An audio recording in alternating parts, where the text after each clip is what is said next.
Intermediate సంబంధించి సంస్కరణలకి శ్రీకారం చుట్టారు. దీనికి సంబంధించి ప్రజాభిప్రాయ సేకరణ, పేరెంట్స్, అలాగే అకాడమిషియన్స్ వీళ్ళందరి యొక్క అభిప్రాయాలు తీసుకుంటాము. ఏమేమి డెసిషన్ కాదని చెప్పేసి ఈరోజు ఇంటర్మీడియట్కి సంబంధించినటువంటి అధికారి కూడా లేడీ మాట్లాడటం జరిగింది. దీనిలో ప్రధానమైనటువంటిది ఏంటంటే ఇంటర్మీడియట్ 2 సంవత్సరాలు కాబట్టి విద్యార్థుల మీద ఒత్తిడి తగ్గించడం కోసం మొదటి సంవత్సరం పబ్లిక్ పరీక్షలు లేకుండా ఒకేసారి 2వ సంవత్సరం చివరిలో కండక్ట్ చేస్తామని. ఇకపోతే దీంట్లో ఇంటర్నల్ మార్క్స్ కూడా ఉంటే బాగుంటుంది అనేది ఒక ప్రతిపాదన వస్తుంది. మూడవది, ఏదైతే మొదటి సంవత్సరం పబ్లిక్ పరీక్షలు జరపకుండా ఏ కాలేజీకి ఆ కాలేజీ ఎలా అయితే 7th, 8th, 9th ఆ కాలేజ్ స్కూల్స్లో జరుపుతారో అదే రకంగా వార్షిక ఎగ్జామ్స్ పెట్టుకునేటట్టుగా ఇలా అలాగే ఎన్సీఆర్టీ సిలబస్ ప్రతిపాదిస్తున్నారు. ఇవన్నీ కూడా ప్రతిపాదన దశలో ఉన్నాయి. బట్ ఒక రెవల్యూషనరీ చేంజ్ లాగానే కనపడుతుంది బెస్ట్ ఎడ్యుకేషన్ సిస్టంలో. మీ అబ్జర్వేషన్ ఏంటి సార్? ఇప్పుడు ఇది ఎలాగూ అభిప్రాయాలు సేకరించి కార్యరూపం దాల్చడానికి టైం ఉంది, అభిప్రాయాలకు కూడా తీసుకోవడానికి ఇంకా టైం ఇచ్చారు. మరి వాళ్ళు ఎలాగూ ఎటువంటి సజెషన్స్తో వస్తారో చూడాలి. మీ అబ్జర్వేషన్ సార్? ఇప్పుడు ఏ నిర్ణయం తీసుకుంటారు ఏమిటనేటువంటిది మనం చూడొచ్చు. విద్యార్థుల మీద ఒత్తిడి లేకుండా మొదటి సంవత్సరం రద్దు చేసి 2వ సంవత్సరం పెడితే ఒత్తిడి పెరుగుతుందా తగ్గుతుందా అనేది ప్రశ్న. రెండోది, యూనివర్సిటీల్లో సెమిస్టర్ సిస్టమ్ 6 నెలలకు ఒకసారి పరీక్షలు పెడుతున్నారు, విద్యార్థుల మీద ఒత్తిడి తగ్గిస్తున్నారు. అటువంటి ఆలోచన చేయాలి తప్ప మొదటి సంవత్సరం ఒత్తిడి లేకుండా 2వ సంవత్సరం అంటే మరి ఒత్తిడి ఎక్కువ అవుతుంది కదా. అందుకని దీనిలో ఉన్నటువంటి శాస్త్రీయత ఏమిటి, మిగతా రాష్ట్రాల్లో లేదా అధ్యయనం అనేటువంటిది చేయాలి. డెఫినెట్ గా విద్యార్థుల మీద ఒత్తిడి లేకుండా ఉండాలి అనేటువంటిది నేను సమర్థిస్తాను. కానీ సెమిస్టర్ సిస్టమ్ అయితే 4 సార్లు పరీక్షలు పెడితే ఇంకా తగ్గుతుంది కదా, ఒత్తిడి లేకుండా ఉంటుంది కదా, వాళ్ళు చదువుతారు కదా. నాకు కూడా మధ్యాహ్నం వినగానే అదే అనిపించింది. ఒకేసారి 2 సంవత్సరాలు పరీక్షలు రాయాలా లేదంటే 2వ సంవత్సరం యొక్క సిలబస్ వరకే పెడతారా అనేది నాకు ఒక డౌట్ ఇచ్చింది. కానీ ఎప్పుడైతే 7th, 8th, 9th తరహాలో మొదటి సంవత్సరం పరీక్షలు కండక్ట్ చేసుకోవచ్చు అన్నప్పుడు ఇక 7th, 8th, 9th ఒకేసారి 10th సిలబస్లో కలపరు కదా 10th పబ్లిక్ ఎగ్జామ్స్లో. అలాగే ఏమన్నా ఆ రకంగా వెళుతున్నారు మీరు? మీకులాగా నాకు ఇది ఒకేసారి మొదటి 2 సంవత్సరాల సిలబస్ మొత్తం ఒకేసారి హ్యాండిల్ చేయటం ఇంకా వాళ్ళ ఒత్తిడిని డబుల్ అవుతుంది, పెంచినట్టు అవుతుంది కదా. లేదంటే మీరు అన్నట్లుగా ఎవ్రీ 6 months సెమిస్టర్ సిస్టమ్ తీసుకొస్తే వారికి ఇంకా ఈజీగా ఉంటుంది, ఎక్కడికక్కడ కాన్సన్ట్రేషన్ పెరుగుతుంది, 6 నెలల్లో టార్గెట్గా క్లియర్ చేసుకుంటూ వస్తారు. అంటే నాకు అనిపించింది 6th, 7th, 8th మాదిరిగా ఫస్ట్ ఇయర్కు డిటెన్షన్ నో డిటెన్షన్ అనేటువంటి దాని మీదనే ఇప్పుడు చర్చ మొదలైంది కదా, మళ్ళీ డిటెన్షన్ పెట్టాలి అనేటువంటిది. అందుకని ఇప్పుడు విద్యాశాఖలో ప్రయోగాలు చేయడం ద్వారా ఏం చేస్తారు అనేటువంటిది పెద్ద సమస్య. చేసేటువంటి ప్రయోగం విద్యార్థులకు ఉపయోగకరంగా ఉండాలి తప్ప వాళ్ళ యొక్క స్టాండర్డ్స్ ని దిగజార్చే విధంగా ఉండకూడదు అనేది నేను ఈ సందర్భంగా చెప్పదలుచుకున్నాను. అందుకని కాంక్రీట్ గా నిర్ణయం తీసుకున్న తర్వాత దాని ఫలితాల గురించి, పర్యవసానాల గురించి అప్పుడు మనం చర్చించుకోవచ్చు అనేది నా అభిప్రాయం.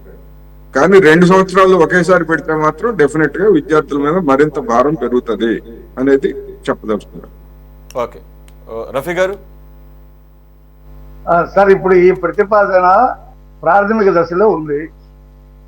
పిల్లల తల్లిదండ్రులను కూడా అడిగి, ఇంకా రాష్ట్రంలో అనేక మంది విద్యావేత్తలను అడిగి నిర్ణయం తీసుకుంటామని ప్రభుత్వం చెప్పింది.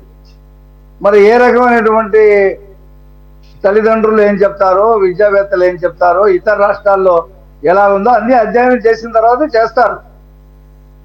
అంతేగాని 4వ తరగతి చదువుతున్న తెలుగు మీడియం అమ్మాయిని 5వ తరగతిలో ఇంగ్లీష్ మీడియంలో చదువని చెప్పి జగన్మోహన్ రెడ్డి పెట్టినట్టుగా మేము పెట్టాం. మేము టైం తీసుకుంటాం, నెగిటివ్ ఫలితాలు వస్తే ఆపేస్తాం, ఆ ప్రతిపాదన ఆపేస్తాం, అందులో ఏం సందేహం లేదు. ఇప్పుడు డిగ్రీని 4 సంవత్సరాలు చేశారు, తెలుసా మీకు? డిగ్రీ 3 years ఉండేది, జగన్మోహన్ రెడ్డి 4 years చేశాడు. మరి అది ఒత్తిడే కదా, డిగ్రీ 4 years చేయటం వల్ల. మళ్ళీ తర్వాత పోస్ట్ గ్రాడ్యుయేషన్ మామూలుగా 2 సంవత్సరాలే ఉంది. కాబట్టి విద్యా విధానం అనేది రిటైర్డ్ టీచర్స్తో, అలాగే ఆ ఉపాధ్యాయ సంఘాలతో, తల్లిదండ్రులతో, మేధావులతో ఇతర రాష్ట్రాల్లో జరుగుతున్నటువంటి విషయాలన్నీ కూడా కూలానుకుషంగా చర్చించి వచ్చే విద్యా సంవత్సరానికి సంబంధించిన అంశం కాబట్టి నెమ్మదిగానే చేసి ఏది మెరిట్ అనుకుంటే అది చేస్తాం తప్పితే బలవంతంగా రుద్దే పరిస్థితి ఈ ప్రభుత్వానికి ఉండదు. లోకేష్ గారు అనేక మార్పులు తెస్తా ఉన్నాడు. ఇవాళ ఇంటర్మీడియట్ విద్యార్థులు కూడా మధ్యాహ్నం భోజనం పెట్టడం జరిగింది. మా ప్రభుత్వ ఉద్దేశం పిల్లల్ని బాగా చూసుకోవాలా, వాళ్ళ మీద ఒత్తిడి లేకుండా చదువులు చెప్పించాలా, దానికి ఏమేమి మార్గాలు ఉన్నాయని ఆలోచించడమే తప్పితే ఓవర్ నైట్ నాకేదో ఆలోచన వచ్చింది పొద్దున్న ఇంప్లిమెంటేషన్ చేయమని చెప్పే ప్రభుత్వం కాదు ఇది. ఈ ప్రభుత్వం అనేక రకాల అసెంబ్లీ ఉంది, అసెంబ్లీలో కూడా చర్చిస్తారు. శాసన మండలి ఉంది, శాసన మండలిలో కూడా ఉపాధ్యాయ సంఘాలకు సంబంధించినటువంటి ఎమ్మెల్సీలు ఉంటారు. వీళ్ళందరితో చర్చించిన తర్వాతే విధానం తీసుకొస్తాం.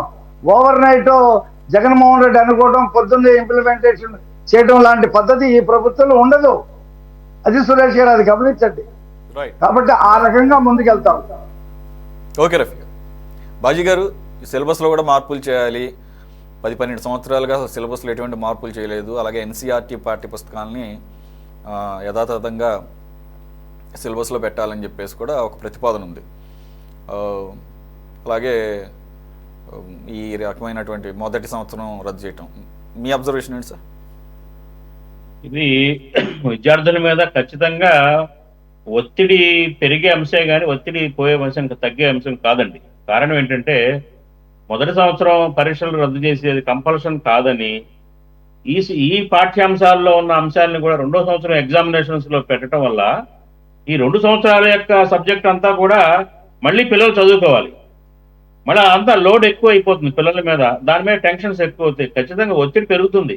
First year syllabus, first year exams అయిపోయి అవి ఉత్తీర్ణులు అయిపోయిన తర్వాత సెకండ్ ఇయర్ మళ్ళీ చదువుకొని దాని అంతవరకు ఎగ్జామ్స్ రాయటం అనే ఈ ప్రస్తుతం అనుసరిస్తున్న పద్ధతే చక్కగా ఉంది. మళ్ళీ ఎందుకు దీన్ని మార్చాలి? ఒక సంవత్సరం రద్దు చేశారు అనుకుందాం, ఫస్ట్ ఇయర్ ఎగ్జామ్ లేదు. ఫస్ట్ ఇయర్ ఎగ్జామ్ మామూలుగా ఫార్మల్ ఎగ్జామ్స్ అంటే మార్కులు తక్కువ వచ్చినా కానీ పాస్ చేసే టైప్లో చేసి మళ్ళీ ఈ సిలబస్ లో ఉన్న పాఠ్యాంశాలని రెండో సంవత్సరంలో కూడా అవే క్వశ్చన్స్ ఎగ్జామ్స్ లో వస్తే పిల్లల మీద ఒత్తిడి పెరుగుతుంది కదండి. అంటే 2 సంవత్సరాల యొక్క పుస్తకాలని, ఆ అంశాలని వాళ్ళు ఒకేసారి చదివి ఆకలింపు చేసుకొని ఎగ్జామ్స్ రాయాల్సి వస్తుంది. ఇది ఖచ్చితంగా ఒత్తిడి పెంచే అంశమే కానీ ఇది ఒత్తిడి తగ్గించే అంశంగా ఎలా చూస్తాం దీన్ని?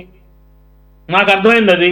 నేను ఈ మధ్యాహ్నం ఈ అనౌన్స్మెంట్ వచ్చాక చూశాను, దీని నోటీస్ చేశాను. కొంతమంది లెక్చరర్స్ ని వాళ్ళతోటి కూడా నేను డిస్కస్ చేశాను దీని మీద. ఇప్పుడు ఏంటంటే ఎగ్జామ్స్ ఉంటాయి ఫస్ట్ ఇయర్ కి, మామూలు ఫార్మల్ ఎగ్జామ్స్ ఉంటాయి. మళ్ళీ సెకండ్ ఇయర్ లో ఇవే పాఠ్యాంశాలతో సహా మళ్ళీ సెకండ్ ఇయర్ లో కూడా మళ్ళీ ఎగ్జామ్ ఉంటుంది. అప్పుడు అన్ని టోటల్ గా 2 సంవత్సరాలంతా కూడా పిల్లలు మళ్ళీ చదవాలి కదండి. టైం సరిపోదు, ఒత్తిడి డెఫినెట్ గా పెరుగుతుంది. కాబట్టి ఏంటంటే ఇది ఒక శాస్త్రీయబద్ధమైన ఒక విధానాన్ని దీనికి రావాలి. ఇది ఏదైతే ప్రభుత్వం ఇవాళ చేసిన అనౌన్స్మెంట్ కనుక అది ఫైనల్ అనౌన్స్మెంట్ అయితే కనుక ఖచ్చితంగా ఈ విధానం పిల్లల మీద ఒత్తిడి పెంచుతుందని నా అభిప్రాయం. లేదు, ఆవిడ క్లియర్ గా చెప్పారు, ఇదేమి డెసిషన్ కాదు, డిసైడ్ అవ్వలేదు ఇంకా. ఇది జనవరి 26వ తారీఖు వరకు కూడా, తేదీ వరకు కూడా పేరెంట్స్ అలాగే టీచర్స్ అకాడమిషియన్స్ యొక్క వాళ్ళ అభిప్రాయాలు అవన్నీ తీసుకున్న తర్వాత, అలాగే ఇది మనం అదొక్కటే అంశం కాదు, ఈ సిలబస్ ఎన్సీఆర్టీ సిలబస్ను అమలు చేయడం మూలంగా ఇక్కడ ఒక కీలకమైన పాయింట్ ఒకటి ఉంది.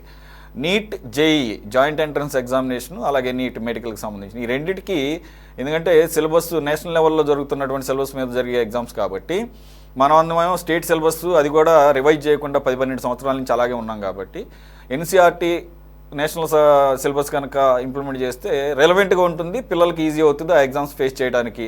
ఇప్పుడు బాగా ఉన్నత వర్గాలు లేదంటే కనుక లక్షల ఫీజులు కట్టి జేఈ నీట్ అందరూ జాయిన్ అవ్వలేరు. అలాంటప్పుడు ఎందుకు సిలబస్ మళ్ళీ వాళ్ళకి సెపరేట్గా టీచ్ చేయాలి, ఆ ఇన్స్టిట్యూట్ సెపరేట్గా ఉంటాయి. ఇప్పుడు నిజం, ఇవాళ పిల్లలు ఇంటర్మీడియట్ చదివి వచ్చి డిగ్రీ పూర్తి చేసినా కానీ వాళ్ళ స్టాండర్డ్స్ చూస్తే చాలా లో లెవెల్లో ఉంటున్నాయండి. అదే ఆ యాంగిల్ చూస్తే నాకు సిలబస్ విషయంలో మాత్రం నాకు ఇది పాజిటివ్ అంశం లాగా నాకు అనిపించింది. నేను ఏకీభవిస్తానండి మీ నోటీస్ తోటి, నేను మీ అబ్జర్వేషన్ తోటి నేను ఏకీభవిస్తాను. ఖచ్చితంగా నేషనల్ కాంపిటేటివ్ ఎగ్జామ్స్ కి అనుకూలంగా మన సిలబస్ ని మార్చాల్సిన అవసరం ఎంతైనా ఉంది. ఆ దిశగా అడుగులు ఎప్పటికే పడాల్సింది, అది ఖచ్చితంగా అవసరం కూడానండి. ఎందుకంటే ప్రతి ఎగ్జామ్ కూడా నేషనల్ లెవెల్లో జరుగుతున్నాయి, ఇంకా భవిష్యత్తులో కూడా ఇంకా మార్పులు వస్తాయి. కాబట్టి according to the national level exams మనం కూడా తయారవ్వాలి, మన పిల్లలు కూడా. దానికి సిలబస్ మార్చాల్సిన అవసరం ఉందండి. ఇప్పుడున్న స్టాండర్డ్ చూస్తే చాలా లో లెవెల్ స్టాండర్డ్స్ లోనే ఉన్నాయి ఇవాళ. కాబట్టి ఆ సిలబస్ విషయంలో అయితే నేను మీతో ఏకీభవిస్తాను. అలాగే నాకు ఇందాక మీరు టైం ఇవ్వలేదు, నేను చాలాసార్లు మిమ్మల్ని రిక్వెస్ట్ చేశాను ఆ సబ్జెక్ట్ లో. ఎందుకంటే ప్రైమ్ డిబేట్ ప్రైమ్ ఎజెండా అది ఇవాళ డిబేట్ లో. నాకు టైం ఇవ్వలేదు. ఎందుకంటే ఇప్పుడు రఫీ గారు రకరకాలు చెప్తా ఉన్నారు. మాట్లాడితే రఫీ గారు జగన్మోహన్ రెడ్డి గారితో కంపేర్ చేస్తారు. ఆయనతో కంపేర్ చేయాల్సిన అవసరం లేదు. ప్రజలు మీ మీద చాలా ఎక్స్పెక్టేషన్స్ ఉన్నారు. జగన్మోహన్ రెడ్డి గారు పనికిరాని వ్యక్తినే పక్కన పడేశారు.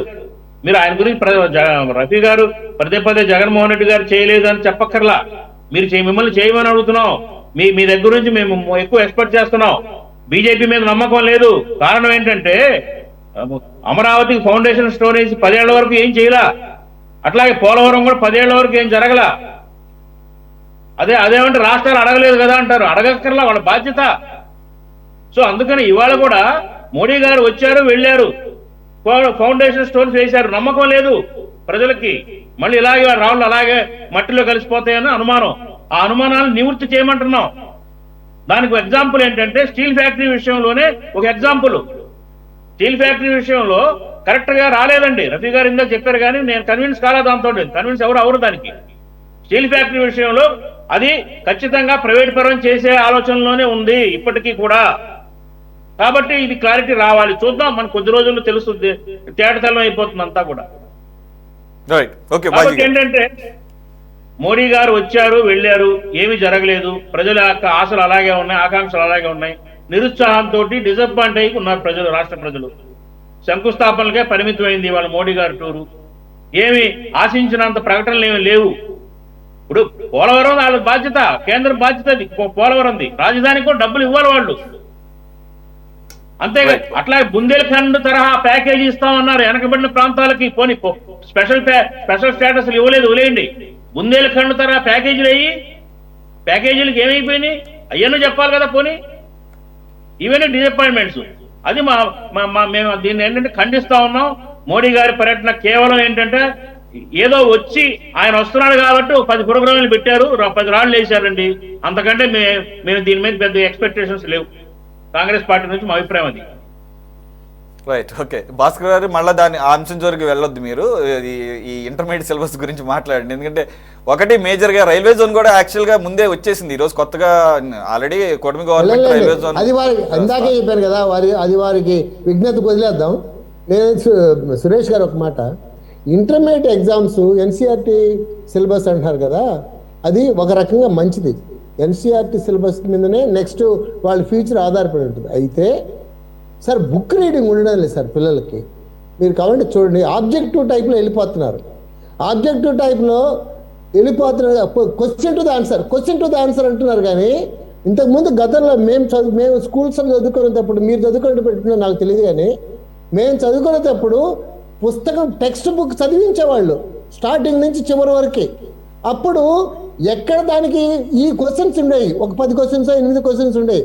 ఆ క్వశ్చన్స్కి ఈ టెక్స్ట్లో ఎక్కడ ఆన్సర్ ఉంటుందో మనం బ్రాకెట్ పెట్టేవాళ్ళం. నాకు బాగా గుర్తు. ఆ విధమైన చదువు పక్కన పెట్టేసి మేము కూడా టెక్స్ట్ బుక్ ఫాలో అయ్యేవాళ్ళం.